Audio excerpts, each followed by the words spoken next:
Here, 1, 2, and 3. It's episode 7 of The Cruise with Mr. Jim Welcome, Grant. everyone. Here's what we've got coming up on today's show. We've got a bull cutting a power line with an itchy bum. We've got more about the virus and its origins from Rudy Giuliani, and an Australian expert coming up. We've also going to have two very trustworthy sources. Australians and Giuliani. Sorry. I'll let you get through them and then I'll comment. The Obama incident. We're also going to be looking at the UK finally looking into stopping the planes and doing some quarantining. And we're also going to be having a look at an article from the Daily Mail on what happened with something on Keir Starmer as well. So welcome to episode 7 of The Cruise. Whatever you're watching us on, whatever platform, podcast, Facebook, YouTube, welcome. And I'll hand you over to my broadcast partner here today, / podcast partner, sitting from in our homes in lockdown here in the UK. It's Mr. Craig. Hello, how are you? I'm awesome, thanks. I've been spending the last hour in front of speaking to you, exculpating the bit that we didn't want to put out in the last episode from the previous episode. So it's interesting re-listening to it, and of course re-enjoying it. But also, we've got a bit of a sensitivity that we got too big for our britches. So we are engaging our public, but not in the way that we demonstrated on the earlier episode. But I feel like none of it's less current, and I'm excited to have people hear it and hear feedback on it. Would be a dream in itself. But boy, she steams along, doesn't she? 12th of May, 2020, and some of the people I go to for guidance and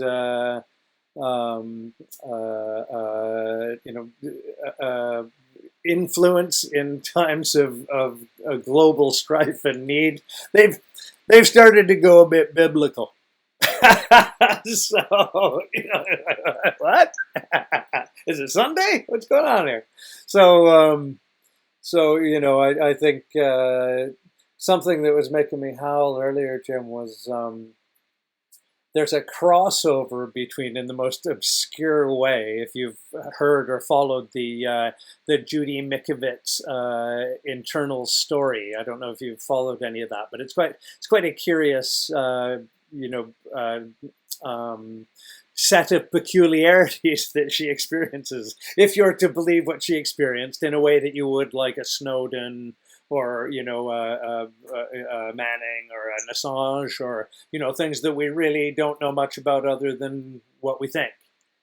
And I think a few of the things she said in that thing, which we won't name, yes. I think some of it resonated with truth, and I think some of it could be well, for want of a better phrase, debunked. I think. Who knows? She said some things that could be debunked. I think she said some things that I thought, well, that warrants a bit further interest. Yes. On those things. Yeah. But what they are, let's not go into. We don't want to be part of No. that. Of course. Just to say that we here at Cruise are reserving judgment on that documentary for now.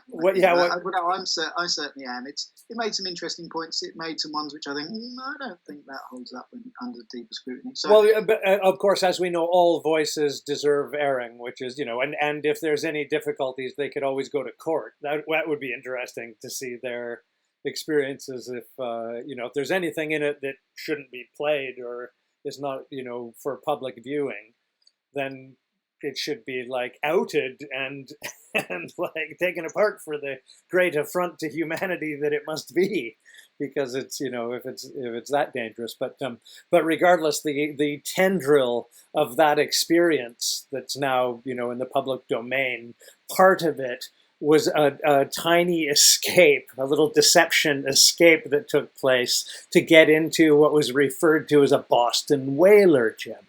And when she said it, when the first time I heard her say it, and I've now heard it several times since, it resonated with me because I thought, isn't that damn unsinkable boat that I was on that sank that time? And it's just easily one of the maddest times of my life. I won't go into the aircraft that brought us into the remote fishing camp on pontoons. So taking off on land with canoes and landing in the water, and just like pretty fraught, really heavily laden with supplies, and just all I can say, Jim, is just like really fraught. Like getting there, I won't even go into how fucking mad that was. But once we were there, we got on this boat that had been delivered for this like big American like fishing TV personality, and we we popped onto his boat with cameras rolling, and I was with at the time, and still is, the largest, for sure, that I'm aware of, comedian in Canada, for sure, bar none. He like is quite famous as an actor playing like for part of his career a Sasquatch. He's a really like massive human being. So I got like on a boat at sea with just this fucking huge individual that like all, my experience with him previously is all wonderful, but the night before I'd been kept awake by like I've never heard anything like it, Jim, like chainsaw snoring. And he he politely warned me. He just said like, you should try and get to sleep now, like as quickly as you can. Because as soon as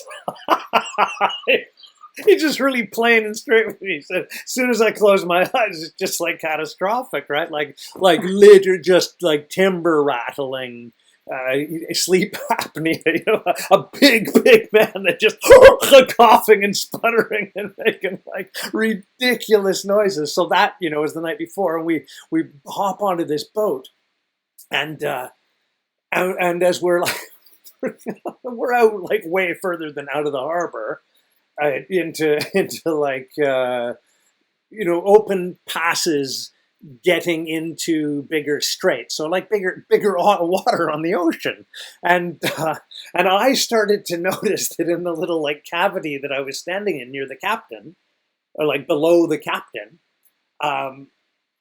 was like gaining a bit, an inch and a bit of water, like sloshing around, that wasn't going anywhere, right? And I like from the prayer. Can I just ask, yeah, where in the world were you? You were in Canada. And off of Vancouver Island, British Columbia. And you were filming some sort of TV. Yeah, so like a TV documentary thing, like comedic documentary, comedians fishing. And you see the water coming, so I just wanted to clarify. Yeah, and so I started to notice the the water gaining, and again just in the cavity I was in, and I like as I was about to stress, Jim, I'm from the prairies, right? Like I'm good in boats, I'm good with canoes and kayaks, but like the ocean's just kind of that's ooga booga land for me. That's like different types of intimidation. And just finality, all of it that but that's before you get into what of the shipwrecks of the area. It's called the Graveyard of the Pacific. It's the northern tip, and just like the place is a death fest. And I I'm keyed in enough to notice the water, and I was like pretty roundly dismissed. I got the captain's attention. He was like just a bombastic American, hugely personality, charismatic dude, bigger than life dude, and I got his attention, and and I was like, I thought that's not good captainship right away. I thought that's not like great captainship, but then I did this thing, Jim. This is absolutely true. And you've probably seen it, and I think it comes from. I think it might be a Clouseau thing, maybe. But I was like, and I saw it on a fridge door, like a hair or like being left on a door like a detective. So you knew whether the door had been moved by whether or not the hair that you put across. Oh, the hair on the door. I think I saw that on a James Bond movie once. Yeah, maybe it was a James Bond one. I knew it wasn't mine. I just like thought like this is the idea, except I did it with like some leaf mulch, like kind of shitty vegetation, and stuck it like higher up the wall of the cabin, of the internal of the cabin, and it wasn't a lot longer, like a little bit longer. And I'm just realizing now the pictures that I saw when I looked up Boston whaler to reconfirm my memory of what the ship looked like, and he was like, holy, he was like, yeah, I was having emotional responses to it, particularly the ass end of it, because at the point that I now told him the second time, a bit more urgently, because I had, like, at least in my own mind, the proof of where I saw the water depth change to and hold consistently. I was just like, I don't wish to be a bother, sir. I know, like, I hate me at times too. I'm not a big fan of me all the time, I can tell you. But, like, the water's coming up, for whatever that means. You should be aware of that. I put a little marker, and there's more water than there was when we spoke about it last time. Sorry to bother you again. And then Jim, he just, like, he kind of, like, took hold of the situation, kind of, like, saw it and realized, like, kind of, like, clocked it. And then for reasons known only to him and God, he just decided to, like throttle it, like, bring up the speed quite, like, precipitously, like, get us going pretty fast. And it's somewhat known, a dual hull boat with two engines on the ass of either side. So it's got a real, like, drama to it when it starts to, like, accelerate and lift. It's got a lot of throttle, and he starts to, like, get it going. And maybe, I don't know, what top end is. He didn't tap it out, but, like, we got going pretty fast. Like, it got to growl a little bit where you started to realize you were moving. And then for whatever reason, Jim, he just, like, fucking, like, sat on it. He like killed the throttle completely. And the boat, like, with all the water that was in it that I was trying to show him, like the depth of water that was sitting in the ass of our boat, he stopped quickly and it just, like, sank. And then the fucking surging wave that we had created with the acceleration just caught up to the fucking boat, like, just like a wave as at once and as one came into the fucking boat to the point of, like, sloshing into the cabin where we were, and people are holding on, and, like, now the boat's at a different planing angle, and we're, like, bobbing in the sea, right? Like, at a weird angle. And the fucking guy just, like, then we saw why he's the captain, Jim. I can fucking tell you that. When that moment fucking happened, then he was lungs and fucking spit, just fucking, you, there. And we, as the comedians, got sent to the fucking nose of this, like, pointy-nosed boat. And I remember this guy who I was with that plays the Sasquatch is just, like, gargantuan. And he's wearing fucking cowboy boots. And now he's on the outside of the, like, windshield of the boat to get to the fucking nose of it, to get the fucking weight on the nose end of it, on, like, holding onto the little bars on the side, and I'm on the other side of him. It's the most surreal fucking thing ever. We're at sea, Jim. We're bobbing in the fucking Pacific, right? Like, just like, holy fuck. And he just, like, started to get it hammering again, like, hit the throttle again, and planed it, like, at like a kind of an accelerating arc until he got us sort of level, and it had some planing fins on the outside as well. So he put those into position, and we just, like, really heavy with water, like a heavy raft, just at kind of semi-slow speed. Maybe 15, 20 knots, something like that, whatever, 20 miles an hour, just, like, ran up a beach, like rescued ourselves by beaching ourselves in the middle of fucking nowhere. Like, total, hey, it's Gilligan's Island. And it was just like, I thought, hey, I got that in common with Judy Mikovits. So we're at Cruise, episode 7. Sorry to take you into my fantasy of my old crazy life, but what do we have in front of us, Jim? Jesus, So our first article today will be from The Independent. This is a day old. This is by Zoe Tidman. Bull's bid to scratch itchy bum causes power cuts. A bull has caused hundreds of homes in Scotland to lose power after he scratched his itchy rump on an electricity pole. Article number 2 here today. This is from the Mail Online. Again, no guy can blame him. That's when you're a dude and you hear that, you're like, yeah, all right. It happens. It happens. It happens to the best of us. So this is from the Mail Online. So you know when I scroll down, it's going to be a little bit tricky with that ad. We've done that. Coronavirus did leak can't believe it from a Wuhan lab, Australian, China, and there's the ad. You got a pop-up?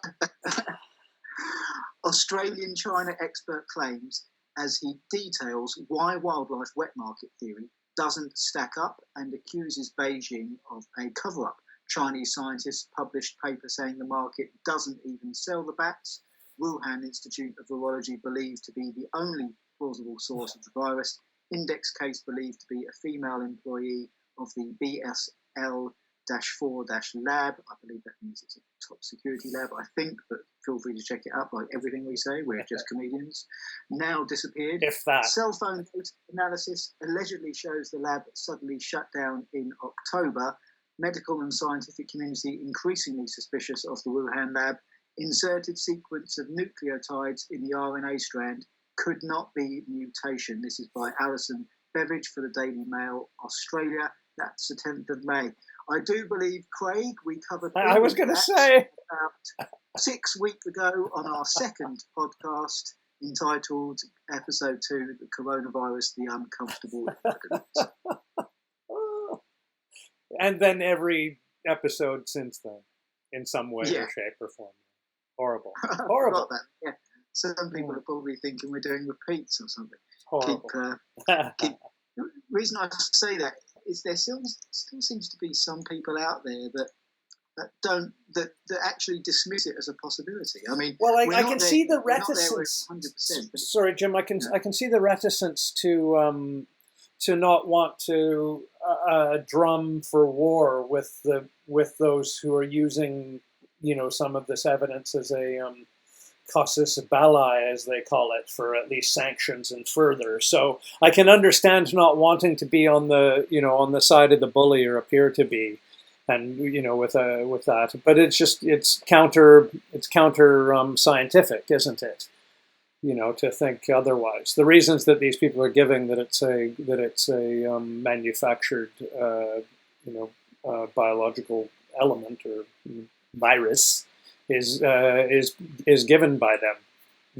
It's been given by Nobel Peace Prize winners. It's like the best minds in the business in many ways concur. It's the wiser thing to assume. There's literally no reason other than laughable why you would think that it came from that from the market only.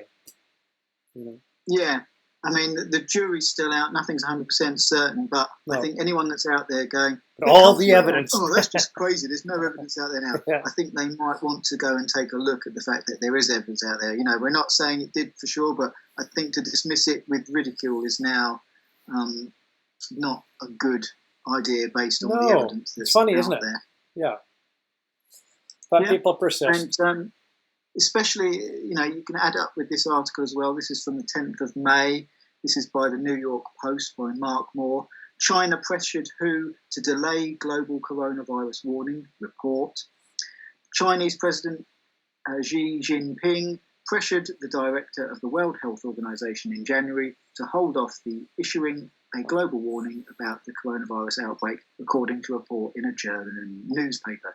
The January 21st conversation said Jinping and WHO leader Tedros was reported in say the last name, which cited intelligence from Germany's Federal Intelligence Service known as the BND. There is another name, but I'm never going to try and pronounce that. So there you go.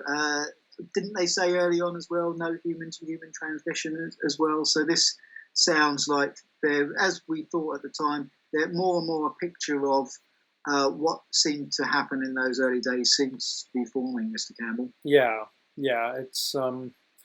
It's curious that it need not matter to the others, and I just wanted to stress that the other reason that I don't like the counter bat soup theory is, unfortunately, and I don't have to be over egging it, but I don't like, and it seems to me that I see often, the same mentality associated with those dirty Chinese, and they got to stop eating, this, that, and the other thing, and that they're like a lesser creature for doing so. It always seems to me to be attached to a bit of racism, and it seems like it doesn't allow the thinking to evolve to a more scientific, realistic place of what its consistencies as a as an item are. It bothers me that, Jim. It's just like it's got nothing to do with bat soup. Leave the bat soup out of it. You don't like people who eat bat, whatever. Like, don't eat bat then. Like, who cares? I can't get onto that bandwagon of the. It always tends to undermine any element of culture because it's Chinese. And you and I know you do it. You were one of the first people that used an expression that I now realize, the Chi-Coms, that you differentiate between an ideological system and the people, and that's integral to understanding that relationship, as we're talking about like China and the Chinese and what Chinese people do, and that's why I don't like that opinion that revolves and rotates around the bat soup theory, because it's always thrown in like clown shoes in a conversation, and it always makes me think, you actually think that? Like, you have to reassess how dumb you think somebody actually is if they possess a thought like that and don't mind being judged for it. It always strikes me a bit odd. I can't figure it out. It's also horrible to see some Chinese people attacked over the world. I mean, the people that do the attacking obviously have no idea that the Chinese government treats their own citizens worse than anyone else really on the face with our technology. North Korea and all that kind of stuff. Yeah, I mean, totally. The Chinese people are oppressed, and they're at the mercy of their government, I think. Terrifying. Our next article here will be from the Washington Examiner. This is by Madison Dibby on April the 26th. It's incredible that it's here on our Earth, Jim, that we get to know about it and see it, and we can be so detached from it. Can you imagine, as we're heading towards being that surveilled by your government, just as like a matter of course and normalcy? Just madness to imagine it. Yet it's here. I think we're going to do more than imagine. I think on one of our shows coming up, we'll be looking at some of the technology that's coming our way. Even if we've got time, I think I might load the articles today. Cool. Paid for the damn virus that's killing us. Giuliani rips Fauci over grants to Wuhan laboratory. Rudy Giuliani questions Dr. Anthony Fauci's involvement in grants from the United States to a laboratory in Wuhan, China, that has been tied to the coronavirus pandemic. Again, old news to our listeners and anyone keeping up to date of things, but we mentioned about Fauci and the 3.7 million in episode 2. Keep harping on about it. We need a drum for Jim. Yeah, like I said, I just don't really think there's any merit in. It's just not the scientific mindset to go, we know everything there is to know from day one about something that's new to us. We've made up our minds, we're not going to listen to anything else.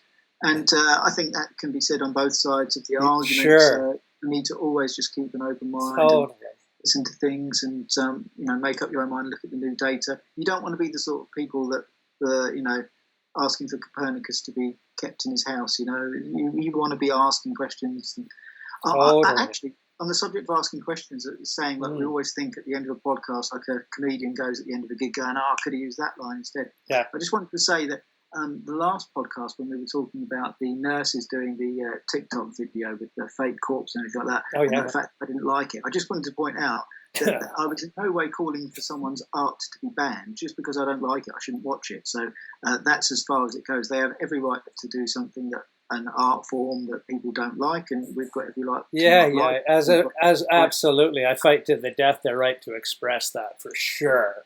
It's just like disrespectful and tedious, and I hope they're not authentic, Jim. I just hope they're not authentic. Who knows whether they're authentic or not? But I just wanted to make it clear in today's world where see there's a lot of emotion over this coronavirus. And if people hear something that they don't agree with, they often think, "Oh, I'm going to ram down someone's throat," and think that there's a whole umbrella of things that come under that. So because I said, it's not something I want to watch, I find it distasteful. There are people out there that might, in today's world of Orwellian censorship, go, "Oh, Jim, I thought you were a libertarian." Yes, totally. Well, didn't we laugh about that rash? Didn't we laugh about that rash of feet that keep showing up in shoes on the west coast of Washington State and British Columbia? Did we not? Well, yeah. Do you not recall we had? Yeah, it's a phenomenon that I think there's 17 or 20 of them that just keep showing up like a foot with bones on it in a shoe, and all I'm saying is each one of those feet represents perhaps one person, perhaps, and that when a dog has a bone in its mouth and you put a shoe on the end of it, it's funny for sure. No matter what, I understand that you got to care about people, but if they die in funny ways, it's also you can also parody it. Yeah, I think that whole dovetails into the whole missing 411 thing, which is a whole thing yes. in itself that we could That's an episode in 10. So now we're looking at two articles about a bit more knowledge about what this virus seems to be doing. So this is from CNN, and this is from May the 11th, so it's yesterday at point of recording. Oh, talking about points of recording. Yeah. We've had feedback, Craig. People want to know when we're likely to drop an episode. So let's put our heads together. And we're going to, by episode 8, we will have a time for you, watchers, that will say, okay, at this time, at this date of the week, every Wednesday, for example, or something like that, we're going to drop an episode at this time, subject to not having technical difficulties. I think that's fair. But we're going to try and pick a regular once-a-week time to put a broadcast out. So thank you very much for your feedback, Lee. It was noted. We just thanks. The time it is. So, that's really nice. We're always getting, about upwards of 600 views on Facebook now. Is that YouTube, right? Things. Episode, our most number is that of views. The case? Lots of positive feedback. Thank you for watching very much. And Lee, on our most recent ones, we've got that many people watching. Episode 4 was 2,000 views, I think. This is episode 7. Time of things out, we've put out 5. Thanks. 700, I think, all on all platforms. So thank you very much. That's cool. Bringing everything. We're happy with this. So, and this is an article from CNN. Coronavirus found in men's semen. So the new coronavirus can persist in men's semen even after they have begun to recover. Sorry, ladies. Finding that is the possibility the virus could be sexually transmitted. Chinese researchers. it would suggest that conclusion. Unless you're taking it to sperm, how do you? It could find itself respiratory overlap already in what I assume would be indoors. Otherwise, what? I've only had sex indoors a handful of times. Look at me. Most of my sex is outdoors. It does put a spanner in the works of our episode 4 article that we read out about that woman and her sperm smoothies. Might be a little bit counterproductivity going on in that case. But, so they found COVID in sperm. Some Chinese researchers. Is that the case? A team at Xingai Municipal Hospital tested 38 males treated there at the height of the pandemic in China in January and February. Almost 16% of them had evidence of the coronavirus in their semen. The team reported in the taste test. No, that's a joke. The team reported in the journal JAMA. About a quarter of them were in the acute stage of infection. Oh, the cheap joke, isn't it? Fish on. Fish on. Come on. We need a few cheap jokes in here. It's not all doom and gloom. You got to have a good time on your way to the graveyard. Yeah. So this is by Aubrey Allegretti, and this is by Sky News. Coronavirus. Black people 4 times more likely to die with COVID-19 than white people. That's by the ONS. there is a strong link between deaths and deprivation. The strong link between deaths and deprivation, the body's head of health analysis says black people are up to 4 times more likely to die with COVID-19 than their white counterparts, the Office for National Statistics has found. Meanwhile, a separate study found that being male, older in age, having uncontrolled diabetes and severe asthma are key factors related to COVID-19 death, according to researchers at the University of Oxford and the London School of Hygiene and Tropical Medicine. I'm just going to scroll down here to see if it continues, actually. Those with Bangladeshi and Pakistani I read that. 3.6 more likely to die in men and 3.4 in women, while among people with Indian ethnicity, women were 2.7 times more likely to die and men 2.4. For the Chinese ethnic group, the heightened risk of men was 1.9 and 1.2 for women. Now, in my completely and utterly non-educated opinion, I'm just going to scroll down to see if there's anything that would even remotely back up what I'm about to say in this article, and I don't think there is. So this... they got as far as episode 7. So what I'm going to say, I think, having done a little bit of research in the early days of this as to why this might be. So this I remember. is me trying to recall research that went, well, I think this might be true. So again, we're 2 comics, no medical knowledge or anything like that. But I think it may have something to do with vitamin D absorption that we covered. And the second thing, I was reading about the fact that the white Caucasian people tend to have much more mixed gene pools, and apparently mixed gene pools sometimes have better immune systems. Now that almost sounds like me, like I should belong up and down doing some goose steps saying things like that, but it's not. Apparently that's like a study to say that the more mixed genes they are, the better they are, from what I've read or heard about. But I could be completely wrong.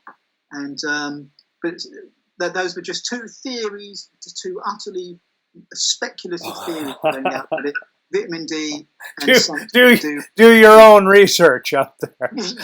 Something to do with genes. The more they've something to do with genes. I thought you were going to speak of the lung tissue difference that was talked about in as far back as January. That I haven't heard about that. Yes, that came out in the first Whitney Webb roundup, but we could check on that. Regardless, it was a study that suggested early on that Asians would be more susceptible, particularly Asian males, due to a particular type of item on the actual lung itself, I think on the outside bit. If I'm honest, I'm not. As I think Jim's mentioned several times that we're neither doctors nor engineers or anything. We're just like, we read this in other newspapers before we started talking to you.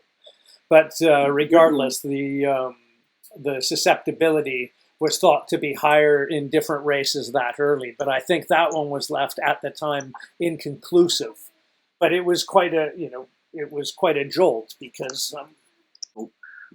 just be nice to each other and just talk about that there might be some differences, and the more we talk about it, the more we can hopefully fix these things. So inequality is bad in any forms, especially death rates, isn't it? So remember also, Jim. Remember also that it's mentioned in the Project for a New American Century, PNAC, that the necessity of not just biological warfare, but biological warfare with specificity of race targets would be a likely fighting platform of the future, and would was recognized as such. So that always, as you and I both know, just simmers in the background. So some of those things that simmer in the background, I think, when this starts to die down, this whole coronavirus thing, we can do, there'll be stuff where we get slower news weeks and we can dedicate half the program to actually doing, because there's a few that we talked about, like bioweapons experiments by governments on their own citizens, going into the products that we talk about. Right. So yeah, I think those things as we move forward, we can sort of do half news and half special thing, and of course we want to get on guests as we grow as well. So this is our next article. This is by the Daily Mail again. Ministers are working with tech firms on immunity passport scheme, which would show if someone has had or has coronavirus and enable Britain to get back to work after lockdown. This is by the Mail Online, so you know that advert's coming. Ministers and tech firms in discussions with rolling out immunity passports. They would verify someone's identity and then show if someone has had a test. If someone is negative for disease, they would be able to go back to work. Questions remain over whether someone who had the disease now has immunity. And this is from the 4th of May 2020. Ministers are believed to be in talk with tech firms. The passports could be based on either antigen testing, which shows if someone currently has coronavirus, or an antibody testing, which shows if someone has had it. Mr. Campbell, what do you think? I think that the tests are 100% unreliable and have proven to be so across the globe, and there's comprehensive studies to indicate that I'd rather not bore anyone with, but if you're curious about that aspect of what testing means, to me, it's all a new way to backslap with our name that we don't need to mention in our connections in that world that seem very narrow, the pharmaceutical business, that it's a way to sell more tests, as far as I'm concerned. There are people that are profiting greatly off of this. The necessity to send either door to door or have teams go door to door or clinics opened where people have to take a test that, of course, some of them may be invasive enough to steal their DNA, but regardless even of that they have the trauma of this event and the financial burden in their societies because of that event for something that we're seeing is like in both false positive and false negative in extreme degrees, Jim, like everywhere and famously. So it just seems like an exercise in futility to create jobs for busybodies, which is the tracer, the new tracer gig. The only job of the post-apocalyptic world is now the knob that has to go and bother people in their homes, with the specter of the WHO or anybody aligned with them knocking on your door for your children for a completely different reason.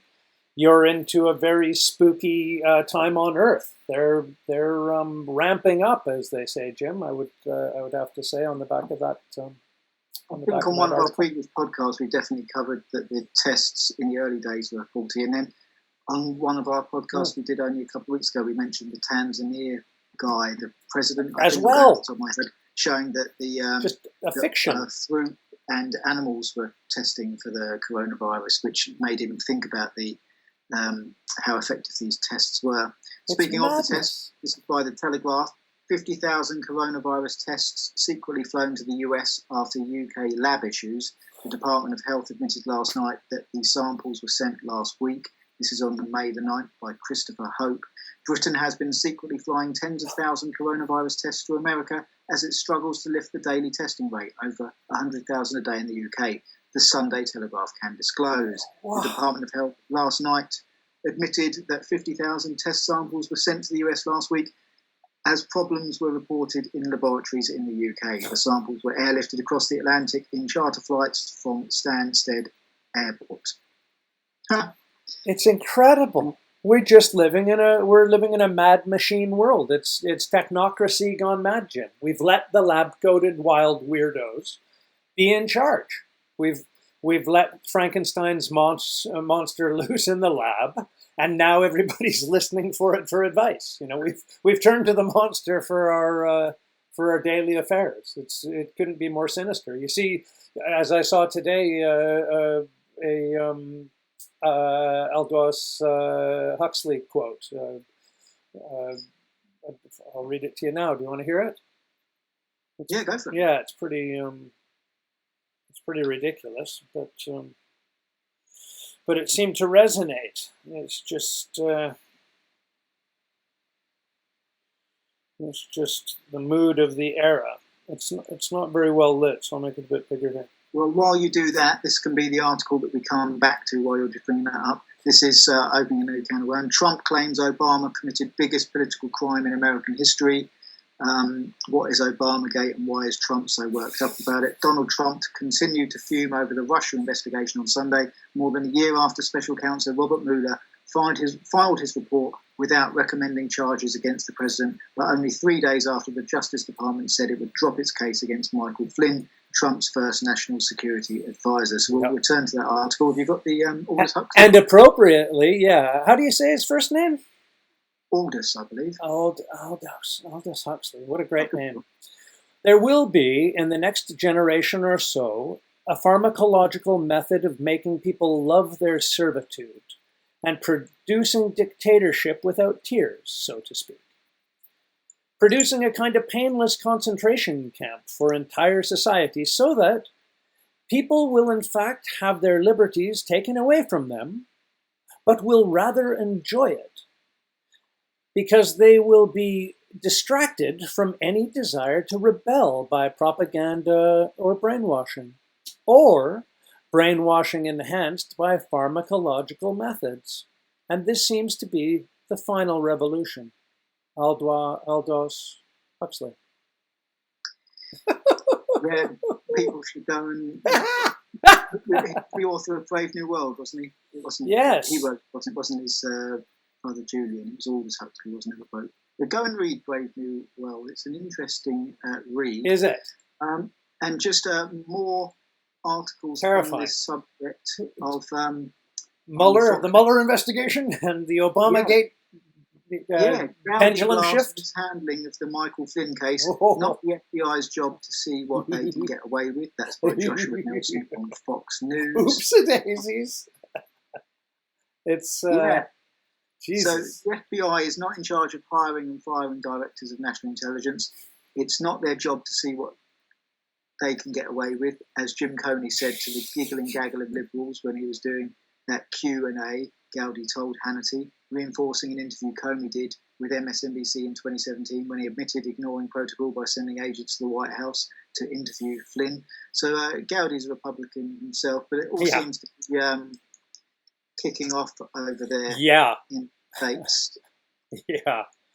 As current as a few hours ago, to my knowledge, the involved parties are, as they would always, I'm realizing now, but apparently lawyering up, I think, is the expression that's used in America now. The players. Not why would they not already have lawyers in their lives? But I don't. Do you? Some of the players are lawyers, aren't they? That's the thing. Well, that is, yes, absolutely. It's the battle of the lawyers. Isn't that strange? But we always knew this pendulum shift would happen. It's just a matter of whether it's as toothless as the attack upon it, which, that's what we're left to. That's the great hanging carrot with the big mallet behind it. That is Trump's foreshadowing and hauntings, essentially. Sending out his vendettas. I'm gonna get you. It's your turn now. It's like the old sheriff in town thing. So that's the ominous bit, isn't it?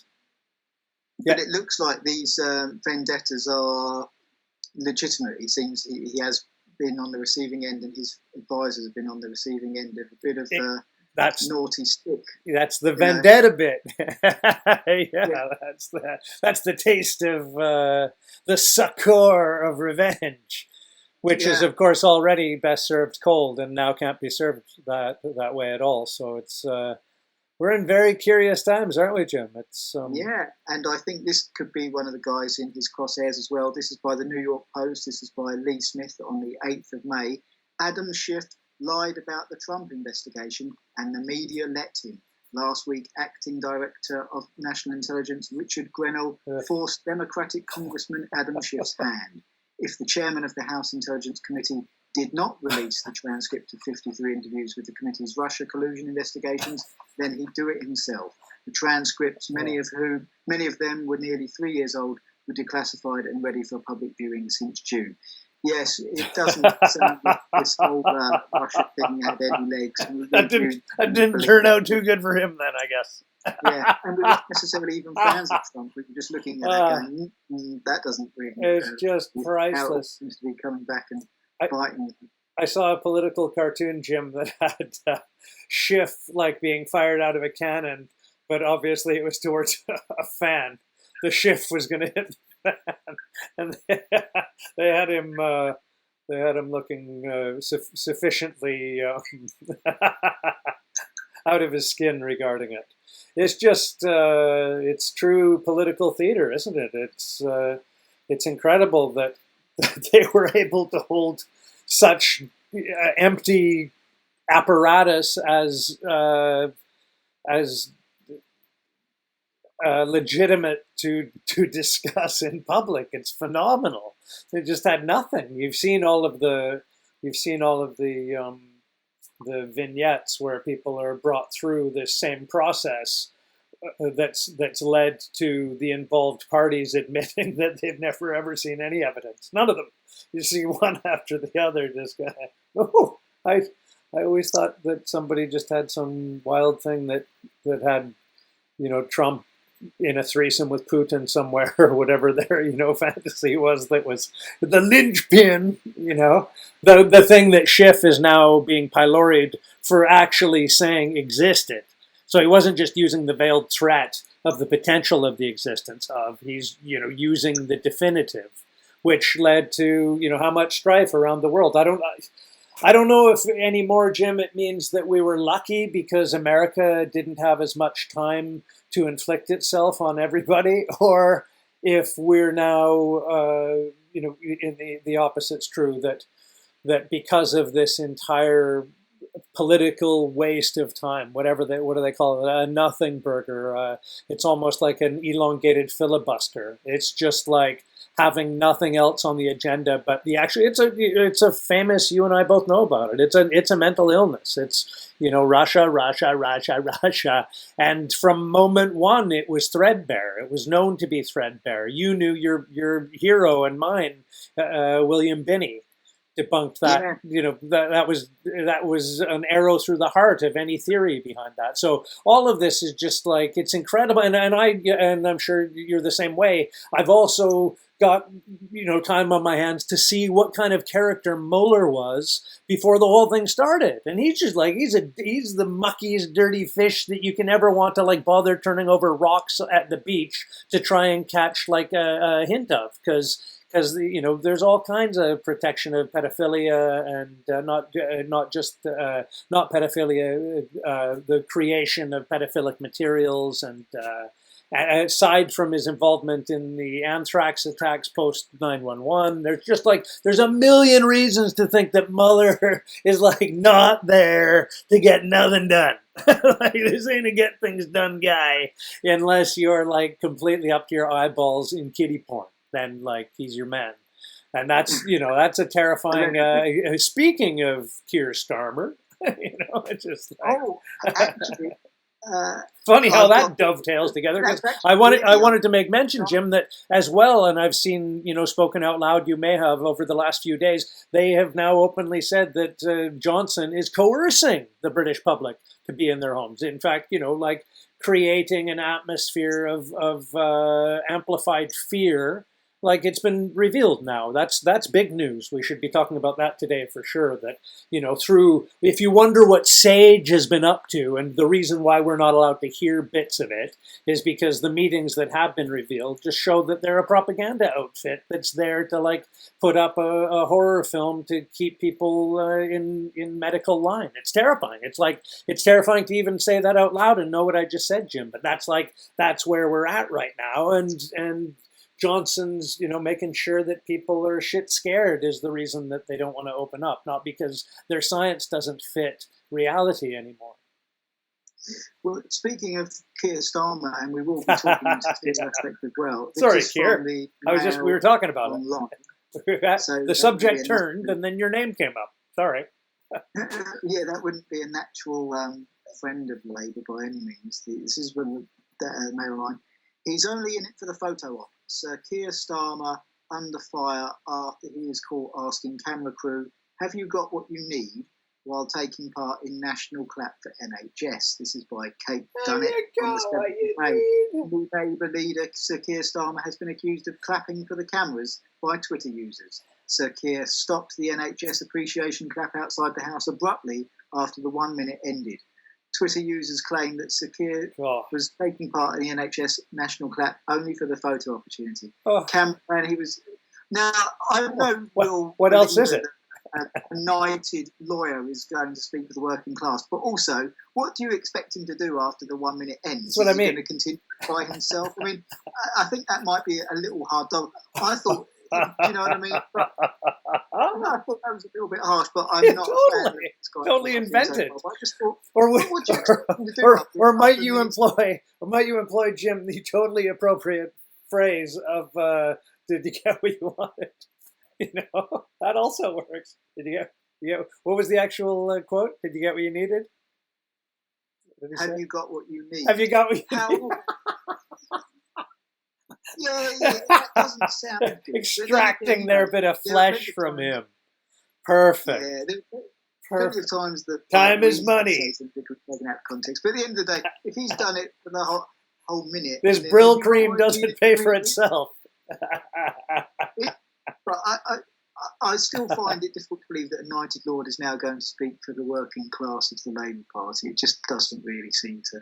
Like you say, we're living in a crazy world now. Sure. And this is on the 7th of May. This has been updated. I think the UK government finally taken it on board last week, actually. Well, Boris Johnson said he was putting the world on notice when he was going to stop people coming in. But surprise, surprise, UK, only country in the world not doing health checks or closing the border. This is by Faye Brown. I did hear somewhere else that Jordan was it as well, so we may be one of two. Hey! But the UK is one of the only countries in the world that is not restricting arrivals or enforcing health checks at airports. And there was another study, you can see it on my Beyond the News page, I've got on Facebook, which says, actually air travel was a big factor in the spread of coronavirus. It's like, gee, do you reckon who put that out? The Department of the fucking Obvious. Yes.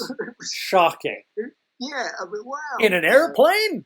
Yeah, I know, it's spreading the virus. Who'd have thought it? And we were the only ones that have kept our borders open, or one of the only ones, and we've got a really high infection and death rate. I mean, how weird. It's almost like you think the two would go together there, Craig. So we were pointing that out from our very first podcast. I remember we were saying that you might want to be doing that. Yeah. At the beginning, it would have made a lot of difference early on, but just that whole waiting blew it. What was it on the 21st of January? I think China had only lost 100 people, incredibly, at that point, or that it said that was the first time the UN got in. So those confluence in my mind, but Christ, it's. That's when you would have wanted to have the airports closed. That's when I was screaming about it. It'll make a difference now. If you wait a long time, it probably won't so much. Piers Morgan was screaming about it, wasn't he? It's weird. Well, there was an immediate association. Did you read it, Jim? The fear that no, I heard it somewhere else. Where the hell did I hear it? That there was fear that they were racially profiling in arrests of Chinese spies, basically in the States, mainly in their universities and their schools. Which not just one thing that this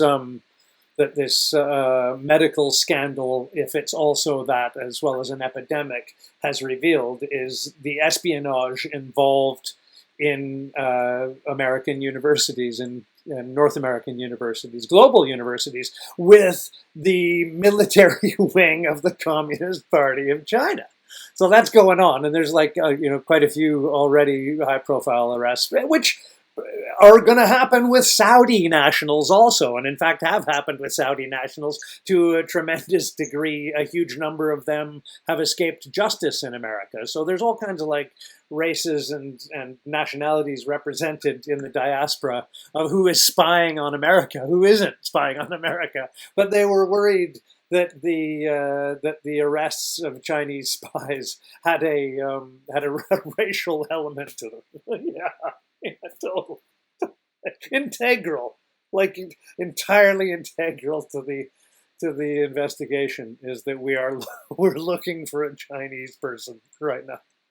Could you help us, please, with a bag of vials that they're trying to get back to China? Which is, have you read into some of those the crimes that have been they've been accused of committing? There's a lot of like vials in tote bags and kind of hemorrhagic fever just in a little twist cap there, flying internationally with that in the. Where are you going? Oh, places, things. It's like, holy shit, fuck. The last thing that you want someone tripping with at an airport. So I was trying to load an article, but it didn't seem to come up. That saying police were saying it could be tricky to enforce a quarantine, but it hasn't loaded up, so I don't really want to quote it. Or I'm just going off memory from what I could do. But this it was an article from the Independent, wasn't loading up. But this is another one. Nail in the coffin for foreign travel. Airline bosses say Boris's devastating lockdown plan to quarantine all UK arrivals for 2 weeks will kill off industry as business claims it signals Britain is closed. Well, sorry, but it probably needs to be done, unfortunately. Wow. All travellers coming to Britain will be quarantined for 2 weeks to prevent a second peak of infections. I think that's entirely sensible. Boris Johnson will announce the measure on Sunday. Again, this is from the 8th of May, so we're playing catch-up a little bit. I think it would have been sensible to do it on the 20th of January, but to do it now when it's so pervasive in the society, I think it's just another stumbling block to breaking out. But we can differ on that. We'll both see the results and like respectful human beings appreciate each other's opinions on things. Yeah, I would say we definitely needed to do that right from the early days. From the early days, yeah. But now that it's so pervasive as they believe it is, have they done like those doctors in California did, where they do a study sample and then project that across how many people they think in the UK have it? Have you seen those stats? I wouldn't know. For me, it's all a numbers game. The less you have in the country, the less we have more coming in. Yeah, totally. Yeah, I get that. Yeah, but that is going to have a knock-on effect of business. Terrifying. And one of them on the 7th of May, Bank of England warns of sharpest recession on record. This is by Sue Bing Chang, and it's for the BBC. The Bank of England has warned that the UK economy is heading towards its sharpest recession on record. Ever. The coronavirus impact would see the economy shrink 14% this year, based on the lockdown being relaxed in June.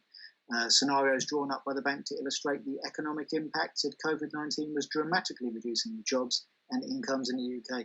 I think that's why we've always been in favour of the point of diminishing returns theory as regarding lockdown. And I think we may have reached it now, as we discussed on episode 6. We went into a great deal of that, and which dovetails into the next article from the Telegraph. This is a different point of view. I think this is what you were alluding to, Craig. This is by Jack Hardy on the 6th of May. Britain's COVID-19 lockdown was futile, says Swedish epidemiologist Johan, and there's a surname I can't pronounce, who helped shape Sweden's approach to coronavirus, says lockdown does not protect vulnerable in care homes. The architect of Sweden's coronavirus strategy has claimed the UK's lockdown has been largely futile in containing the virus. There's all different schools of thought.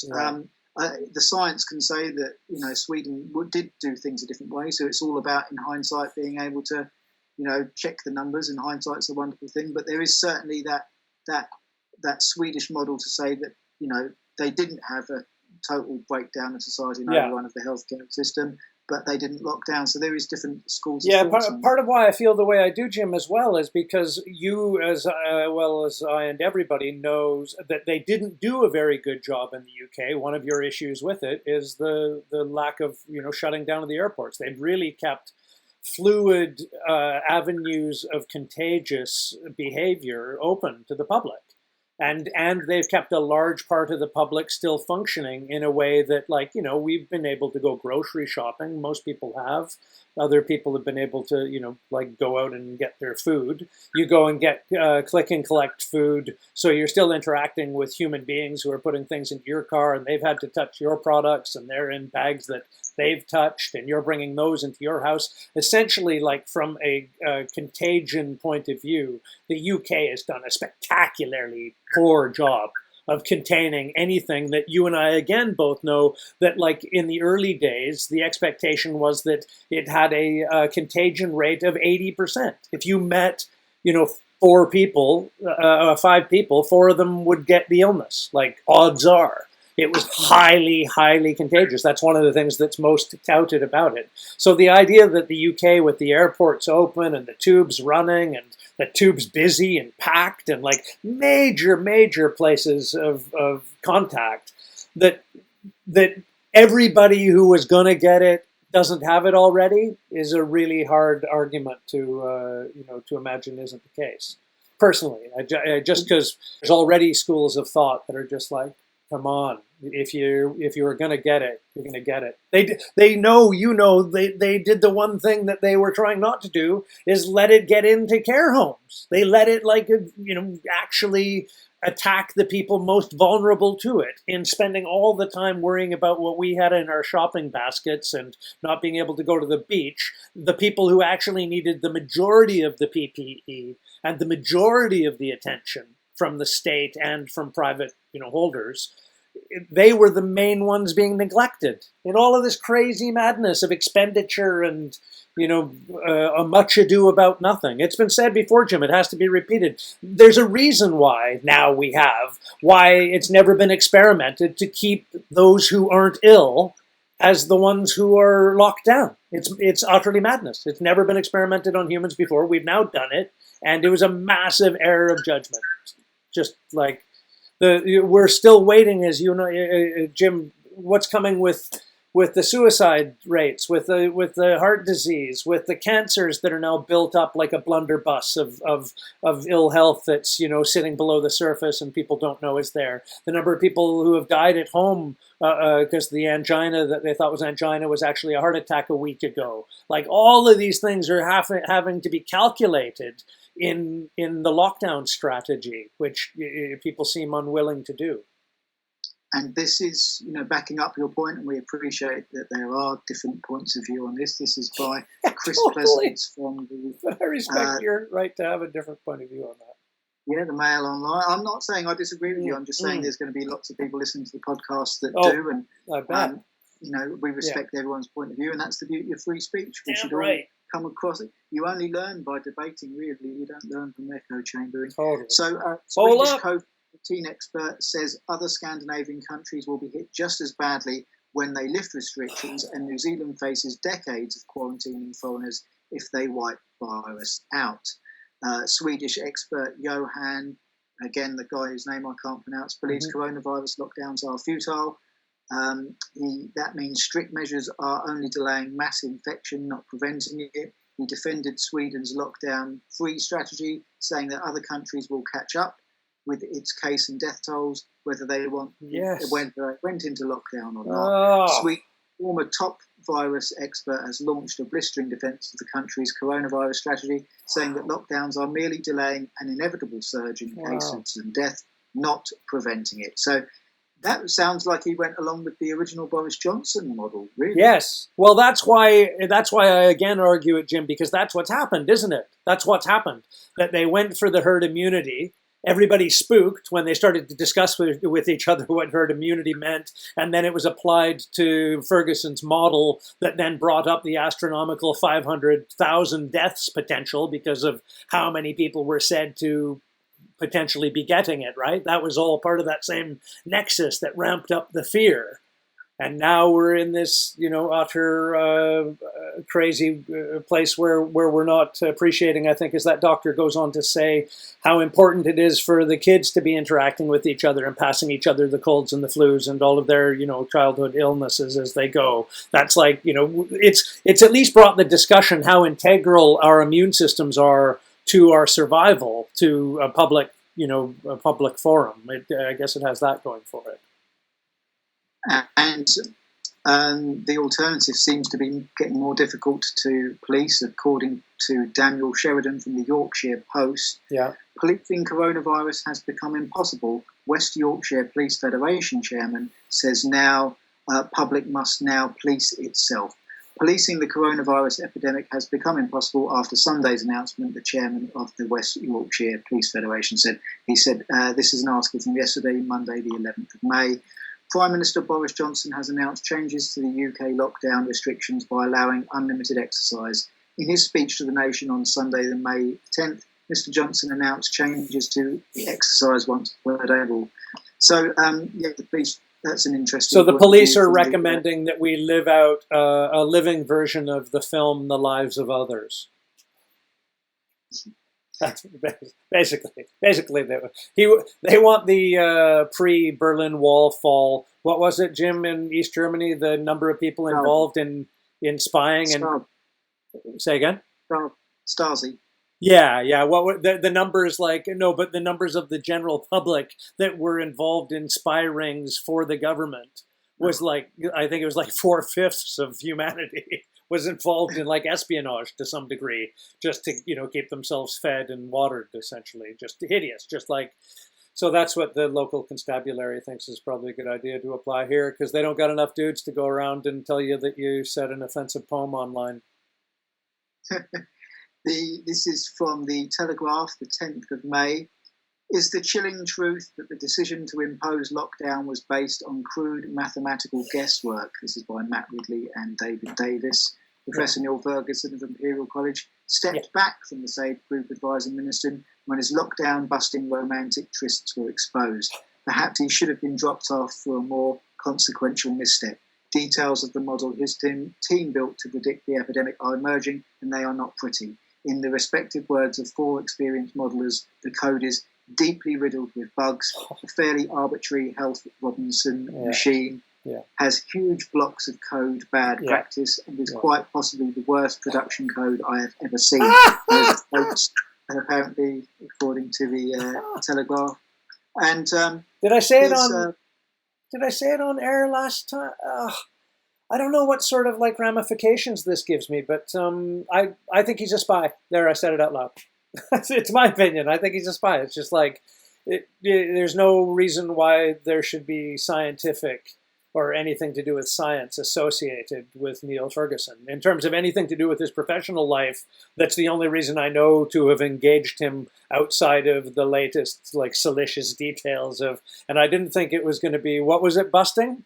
I thought, what busting? Got busted for his romantic thing, breach of lockdown. That is Mr. Campbell's opinion and pure speculation. I believe you have no sources feeding you anything. There's no reason. Not in the slightest. No.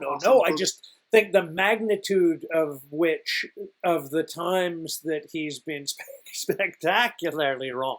He's just like completely off the charts.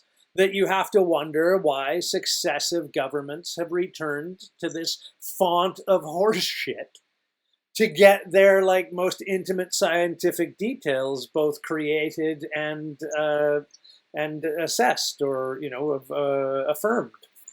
It's beyond nuts. It's not beyond nuts if you assume that behind them is probably just that. But I'll let Jim talk now. I don't want to go. I don't want to go into that. But I don't think this is as happenstance as we like to think it is. So here's another school of thought. We like to explore different points of view on this program. This is from the Daily Mail again. Europe struggles to exit lockdown. Germany sees rise in infection amid fears it may have to restrict freedoms again. France warns of knife edge between saving lives and the economy, and Spain reveals strategy amid rising deaths. So it was basically what that Swedish guy was saying, that sooner or later, if you don't go for the herd immunity thing, as brutal as that is, then you might have the problems coming round again, or you might not. Who knows? Yeah.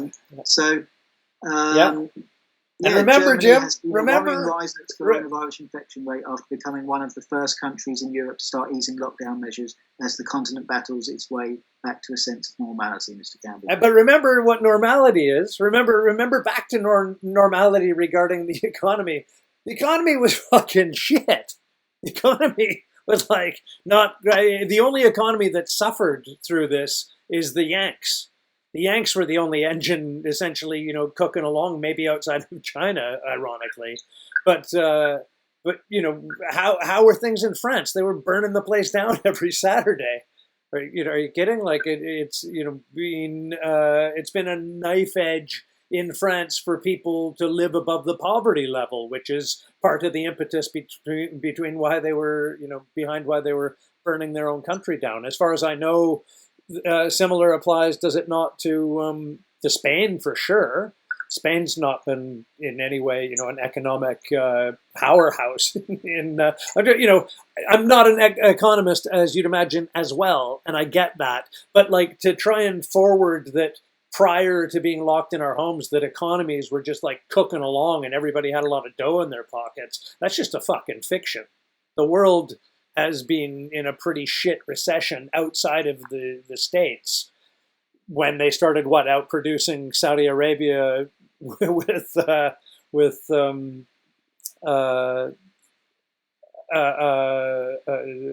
do you call it, domestic oil production by 80%, whatever it was. So there's nowhere like it. I can't even believe that that's been mentioned, Jim. The suggestion that like to get things back to normal. That's another reason why this is all so shit. Because normal wasn't like great. Normal was like fucking limping from other economic slings and arrows prior to it. We'd essentially been in like a global recession since 2008 for sure, 2009 mainly, almost everywhere. Other than like the Yanks and the Norwegians. You notice that, Jim? Everyone's like, hey, look in Norway. Everyone's got a hoverboard to go and like take a dump or fucking get themselves some yogurt. Or, they're always into some like fantasy of like, yeah, because every person who's born in Norway, the government owes them 1 million kroner because they put that much into their fucking oil fund, right? They're just like, they're filthy rich. The Norwegians are like embarrassingly rich. When they're born as a citizen, the government owes them cash. They don't know what to do with it except give it away. They're one of those, like, if you're not aware, as a nation, they give a lot to charity, international global charity, because they feel guilty as fuck because they're the richest pricks on earth for just standing on top of fucking Danish oil. Essentially, it's one of those mad things. But that they compare it to anywhere, Jim, just drives me nuts. It's not comparable to anywhere else. It's like, hey, look, the roads are clean. Nobody's got shit coming on their shoes. Everyone's got a job. It's like, yeah, of course they do, because you're building and you've got money coming out of the fucking wazoo, right? Like you're loaded. And the only other thing that they sell, and that another thing that makes them so guilty, is ammunition. So, any plans to gig in Norway again, Craig? Yes, as soon as possible. So, this is an article that you may have been referring to earlier. This is from Tuesday, the 5th of May. This is by The Guardian, by James Johnson. If Britons are the most pro-lockdown, it's probably because we're the most obedient. Our reluctance to return to normal is exceptional. Wow. Yes, we want to protect the NHS, but we also like to follow the rules. Why are we so different? Several surveys have shown that the British are the most pro-lockdown in the world. Wow. Ipsos Mori found that the end of April that only 23% of Brits said the economy and businesses should reopen if the virus is not fully contained.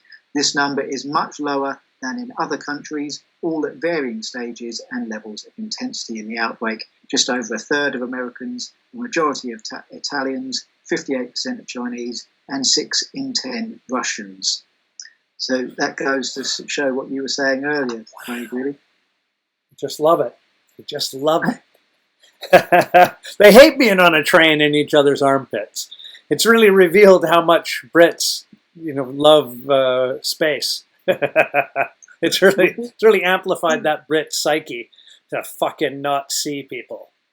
We do queue like no other nation on earth. I mean, that is true. That is true. These are the people Facebook put in charge of deciding whether to delete controversial posts. This is published on Wednesday, the May the 6th, by Jessica Berzinski. Facebook announced, Karen's here. Yeah, Facebook announced the first 20 members of its oversight board. Tell your little joke to Karen. The board is an independent body that can overturn the company's own content moderation decisions. Facebook said the board will begin hearing cases in the coming months. Facebook on Wednesday announced the first 20 members of its oversight board, an independent body that can overturn the company's own content moderation decision. Do you have any legal experience? Yes.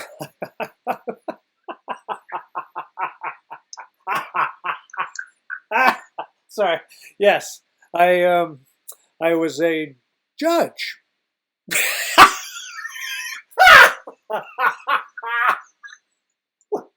Where were you a judge? Down at Facebook?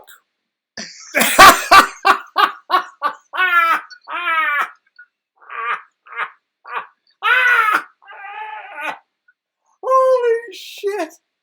Oh, shit. Nobody's made us laugh like that. You're hired. Get in here. Get in here. Put on some music.